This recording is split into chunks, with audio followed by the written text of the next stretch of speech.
Boyzone founder Mark Walton has told the court he was left emotionally broken after falling in love with a fashion designer accused of murdering her French nanny.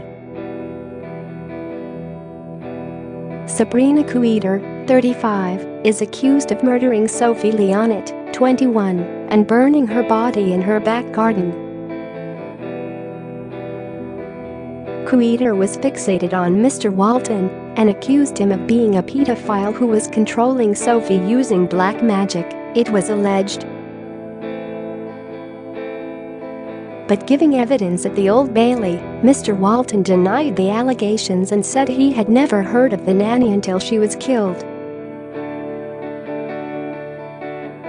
He told the court Couider had reported him to police at least 6 times and set up cameras in their flat in Queensway, central London. She would suddenly burst into rages, including an occasion in Oxford Circus when she shouted, "Mr. Boyzone has no money," the court heard. Jurors have heard Mr. Walton lay at the heart of Couider's campaign of torture against Sophie. Couider and her partner Uwissam Madani, 40, allegedly beat her into a so-called confession that she was in league with Mr. Walton. She was killed and her body thrown onto a bonfire in their garden in Wimbledon, southwest London, in September last year. Prosecutor Richard Horwell, QC, asked Mr. Walton, "We have heard that your name was referred to by Sabrina Couider before and after her arrest. Had you ever heard of Sophie Leonet?" Mr. Walton said, "Never, ever." Mr. Horwell asked, "Had you ever talked to her?" Mr. Walton told jurors he created Boyzone in 1993 and was in the band for about a year. The Irishman said he met Couider in a NatWest bank in Notting Hill, West London, and hit it off straight away. He said, "I was in love. She was my life then." So the court heard they lived together for 2 years, during which time she reported him to police for a string of claims including putting wooden toys in the bath, hitting their cat despite them not having a pet, hacking her emails, and grabbing her by the throat. She also insisted he take a drug test after accusing him of being addicted to opiates.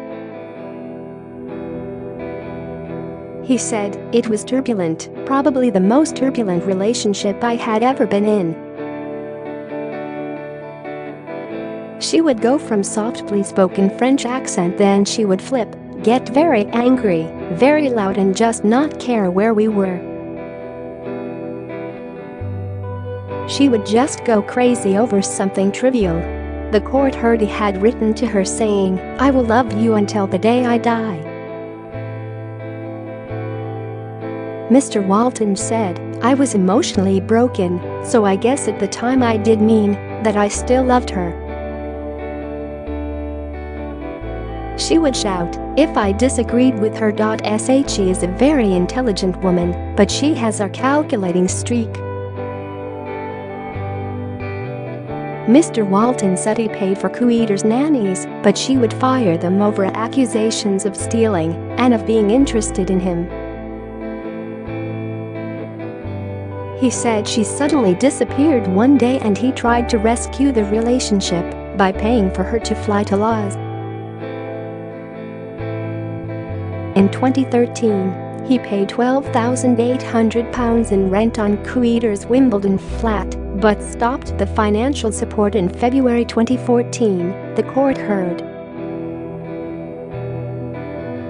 She went on to phone his mother accusing him of being a pedophile and repeated the claims on a Facebook page that was shared with one of his unnamed celebrity clients. Mr. Walton was questioned by police over her allegations in 2014 and denied them. He was never charged, and the court heard there was no evidence to substantiate the claims. Cross-examining for Downey, Orlando Pownell QC said he would not be suggesting there was any truth in Queeder's allegations. Mr. Pownell said, "You must have asked yourself many times, where did it go wrong?" A non-molestation order was awarded by the family court against Mr. Walton in July 2014.